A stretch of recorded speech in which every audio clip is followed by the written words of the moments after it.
ISF জিন্দাবাদ। ISF জিন্দাবাদ।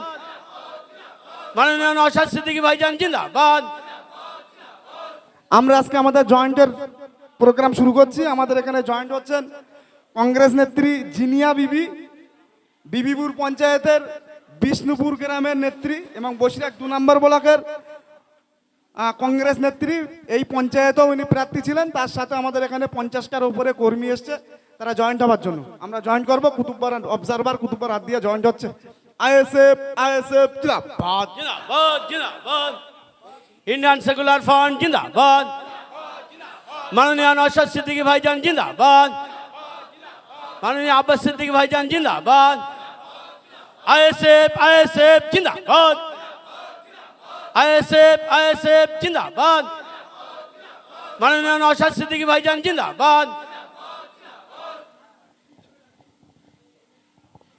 আমরা আনুষ্ঠানিকভাবে আমাদের এই বন সহ তার সঙ্গী সাথীদের হাতে ইন্ডিয়ান সেকুলার ফ্রন্টের ঝান্ডা তুলে দিয়েছি।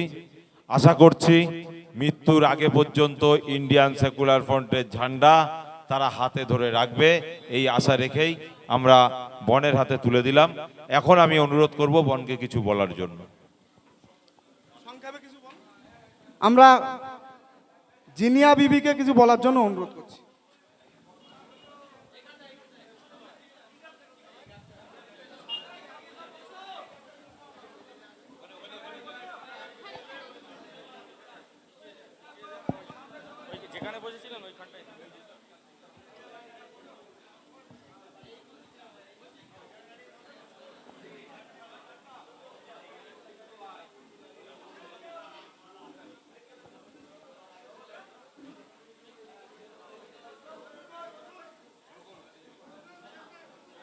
আমি আজকে বলতে চাচ্ছি, আমার ভাইজানেরা আছে অনেক গ্রাম থেকে, অনেক পঞ্চায়েত থেকে আপনারা এসছেন।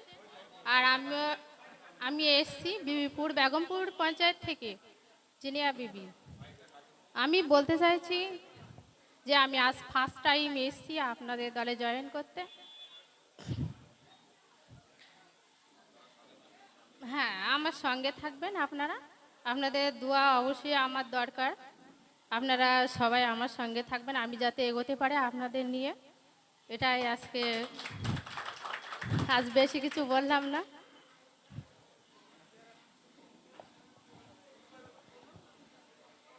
আইএসএফ একমাত্র আইএসএফ ইন্ডিয়ান সেকুলার ফ্রন্ট সমাজ পরিবর্তন করার লড়াইয়ে ডাক দিয়ে কিন্তু রাজনীতি করতে এসছে। পশ্চিমবাংলায় একাধিক রাজনৈতিক দল থাকার সত্ত্বেও কিন্তু 21 সালে রাজনৈতিকভাবে যে দলটা প্রতিষ্ঠিত আব্বাস সিদ্দিকী ভাইজান করেছেন, সেই দলটা কিন্তু একদম এক্সেপশন একটা দল, তার নাম আইএসএফ। আমরা যারা আইএসএফ এর কর্মী, আমাদেরকে আগে সিদ্ধান্ত নিতে হবে। আমরা যেটা মানি নেতা মানে আব্বাস সিদ্দিকী ভাইজান এবং নওশাদ সিদ্দিকী ভাইজান, আমাদের কাছে শেষ কথা হলো আব্বাস ভাই এবং নওশাদ ভাই। পুরো পশ্চিমবাংলার মধ্যে যদি আব্বাস ভাই সিদ্ধান্ত নেয় আমরা 42টা সিটে 42টাই প্রার্থী দেবো, তাতেও আমাদের সমর্থন আছে। যদি আব্বাস ভাই বলে যে আমরা 42টাই একটাও লড়বো না, তাতেও আমাদের সমর্থন আছে। আমাদের ভাইজান যদি বলে যে বসিরহাটে প্রার্থী দেওয়া হয়েছে, কালকে যদি বলে বসিরহাটে আমরা লড়বো না, তাতেও সমর্থন আছে। কালকে যদি বলে বসিরহাটের প্রার্থীকে আমরা মান্যতা দিতে পারছি না, বসিরহাটে আব্বাস সিদ্দিকী অন্য কারো প্রার্থী করবে, তাকেও আমাদের সমর্থন আছে। আমাদের মূল প্রার্থীটা হলো 42টা সিটে আব্বাস সিদ্দিকী, নওশাদ সিদ্দিকী। প্রত্যেকটা কর্মীর উদ্দেশ্যে বলছি, আমাদের কিন্তু আমরা প্রথম ফেজে 8টা প্রার্থীর নাম আমাদের দলের পক্ষ থেকে ঘোষণা করা হয়েছে। আমরা কিন্তু 8টা প্রার্থীর কাউকে চিনি না, একদম পরিষ্কারভাবে বলছি। বসিরহাটে যিনি দাঁড়িয়েছেন শুধুমাত্র ভাইজানের একটা রিপ্রেজেন্ট করা ব্যক্তি, এছাড়া আমাদের কাছে কোনো পরিচয় নেই। আমাদের একটাই পরিচয়, নওশাদ ভাই পার্টির চেয়ারম্যান সিদ্ধান্ত নিয়েছেন বসিরহাটকে মাস্টার শহীদুল ভাইকে দিলে বসিরহাটের মানুষ সুস্থভাবে ভোট করতে পারবে, শিক্ষিত সমাজ আগিয়ে আসবে, সেই জন্য মাস্টার শহীদুল সাহেবকে দিয়েছেন। নওশাদ ভাই সিদ্ধান্ত নিয়েছেন আমরা মাস্টার শহীদুল সাহেবের জন্য ভোট করব।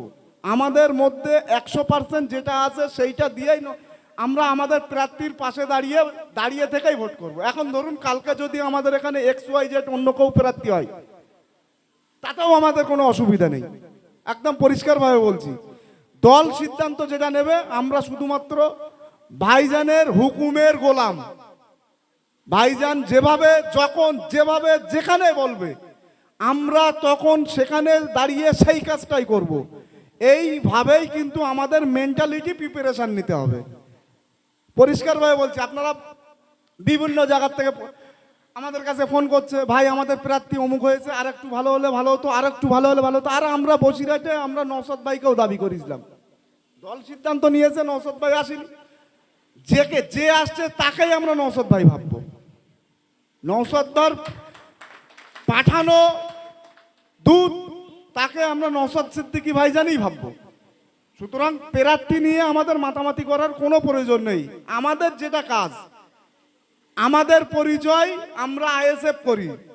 যদি দল টিকে থাকে তাহলে আমাদের পরিচয় টিকে থাকবে। ভালো করে বুঝবেন, অনেকেই অনেক পঞ্চায়েতে, অনেক বিধানসভায় প্রচুর নেতারা উঠে আসছে এবং তাদের ব্যাপক মনের মধ্যে চাহিদা তৈরি হয়েছে যে আমরা নেতা হব।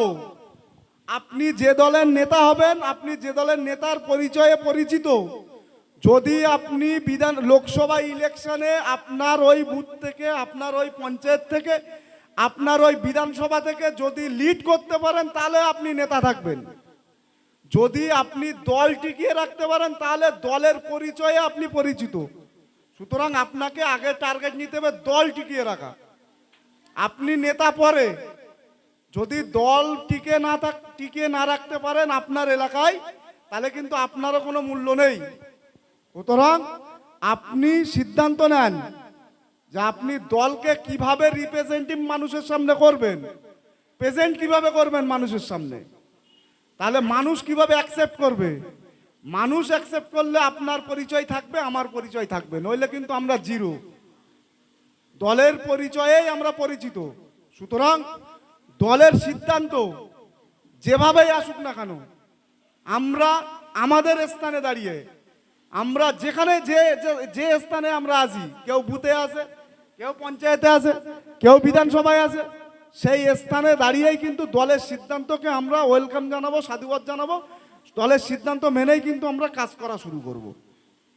আজকে এখানে প্রার্থী আসার কথা ছিল, আপনারা জানেন বিশেষ কারণবশত প্রার্থী এখানে আজকে আসবে না। একদম সত্যি কথা, যেটা আমাদের কাছে এক্ষুনি রিপোর্ট এসছে, প্রার্থী এখানে আসতে পারছে না। কারণ প্রার্থীকে দরবারে ডাকা হয়েছে, আমাদের কেন্দ্রীয় অফিসে ইমার্জেন্সি ডাকা হয়েছে। 12টার পরেই খবর হয়েছে, যেহেতু 12টা থেকে এখানে আমাদের প্রোগ্রাম শুরু হওয়ার কথা ছিল। আমরা প্রার্থীকে 12:30 1টার দিকে আসার কথা বলেছিলাম, যেহেতু আপনারা আস্তে আস্তে সময় লাগবে। 12টার পরেই প্রার্থীর কাছে খবর আসে ফুরফুরায় যাওয়ার জন্য, আমাদের হেড অফিসে যাওয়ার জন্য। প্রার্থী সেখানে বেরিয়ে গিয়েছে, তার জন্য আপনাদের কাছে আমরা ক্ষমা চেয়ে নিচ্ছি। যেহেতু আপনারা অনেক জায়গা থেকে, অনেক বিধানসভা থেকে প্রার্থীকে সংবর্ধনা দেওয়ার জন্য ফুল মিষ্টি সবার সমর্থন মতো একদম স্বতঃস্ফূর্তভাবে প্রার্থীর পাশে দাঁড়ানোর জন্য, যেহেতু নওশাদ ভাই ঘোষণা করেছে, দল ঘোষণা করেছে, সেইভাবে প্রার্থীর পাশে দাঁড়ানোর জন্য আপনারা প্রস্তুতি নিয়ে এসেছিলেন। আপনাদের কাছে আমরা ক্ষমা চেয়ে নিচ্ছি। এমার্জেন্সি মিটিং থাকার কারণে প্রার্থী আজকে উপস্থিত হতে পারেনি। আমরা এখানে আজকে একটা সিদ্ধান্ত নিয়েছিলাম এবং বিধানসভার নেতৃত্ব যারা আছে তাদেরকে আমরা জানিয়ে দেব, আগামী 7 দিনে 7টা বিধানসভায় প্রার্থী পরিচিতি পর্ব আমরা বিধানসভা গিয়েই ঘটাবো। প্রার্থী আপনাদের বিধানসভায় যাবে। ঠিক এই যে প্রোগ্রামটা আমরা লোকসভায় দাঁড়িয়ে বিধানসভা নেতৃত্বদের নিয়ে আমরা করছি, আপনাদেরকে ডেট দেওয়া হবে, আপনারা দায়িত্ব নিয়ে আপনাদের বিধানসভায় প্রার্থী নিয়ে যাবেন এবং আপনাদের আন্ডারে যে পঞ্চায়েত কমিটি, বুথ কমিটি আছে, তাদেরকে ডেকে নিয়ে ঠিক সংবর্ধনা অনুষ্ঠানটা আপনারা আপনাদের মতন যতটা বড় করে করা সম্ভব আপনারা আপনাদের মতন করবেন। 1 নম্বর। দ্বিতীয় নম্বর, আবারও বলছি ভাই, আমাদের প্রোগ্রাম কিন্তু এখনো শেষ হয়নি। আমার পরে এখনো কুতুব ভাই, আমাদের পার্টির এখানে নির্বাচিত অবজারভার যিনি আছেন, তিনি এখনো বলবেন, তারপরে আমরা জয়েন্টের প্রোগ্রামটা শেষ করব। কুতুব ভাই এখনো দলীয়ভাবে, কুতুব ভাইয়ের কাছে এখনো অনেক প্রচুর বার্তা আছে, সেগুলো আপনাদেরকে দিবে। সুতরাং আপনারা শুনে তারপর যাবেন। লাস্ট কথা আপনাদেরকে বলবো, দিনের শেষে আমরা যারা আইএসএফ করি, আমরা একটাই নেতার নেতৃত্ব মানি, ভাইজান। এইটাই আপনারা মাথায় রাখবেন। আর কে কোন দিক থেকে কিভাবে বললো সেই দিকে আপনাদের কান দেওয়ার দরকার নেই। জোটের বিষয়ে আবারও বলি, দীর্ঘদিন ধরে বলছি, আগের প্রোগ্রামে বলেছি, আজকেও বলছি, জোট কি হবে না হবে সেটা আমাদের ভাবার বিষয় নাই। আমাদেরকে আইএসএফ এর পক্ষ থেকে প্রার্থী দিয়েছে, আমাদের সেই প্রার্থীর জন্য লড়তে হবে। মানসিকভাবে প্রস্তুতি নেন, আজকে বাড়ি যাওয়ার পর থেকে আপনারা সেইভাবেই তৈরি হন। আর একটা জিনিস, দেয়াল লেখার বিষয়টা আপনাদেরকে বলি, আপনারা বাড়ি গিয়ে আপনাদের বুথে নিজের দায়িত্বে দেয়ালগুলো চুন করবেন। আইএসএফ 2024 থেকে 2029 লিখবেন। আমরা মার্কেটগুলোই প্রত্যেকটা পঞ্চায়েতে আমাদের পক্ষ থেকে একটা করে আর্টিস্ট লেখার আর্টিস্ট আমরা পাঠাবো। সেটা এক একটা বিধানসভায় আমরা হয়তো সেই বিধানসভা নেতৃত্বর বলবো যে দুটো লেখার আর্টিস্ট দেখে নিতে। সেই দিন সেই লেখার আর্টিস্ট সেই পঞ্চায়েতের নেতৃত্বের যে দেয়ালগুলো চুন করা থাকবে সেইগুলো লিখবে। আপনারা আগে কাজ হলো বাড়ি গিয়ে চুনটা কমপ্লিট করুন। যদি আপনারা না লিখতে পারেন কোনো সমস্যা নেই, আমাদের নেক্সট বার্তা যেটা আসবে আমরা ঠিক এইভাবে এগোচ্ছি। আমরা আর্টিস্ট দিয়ে বড় বড় মার্কেটগুলো আমরা লেখাবো, বুথগুলো আপনারা আপনাদের মতন লিখে নেন। বাকিটা কুতুব ভাই যেটা আছে, বাকি বার্তা বা কুতুব ভাই দেবে, এই বলে আমি বক্তব্য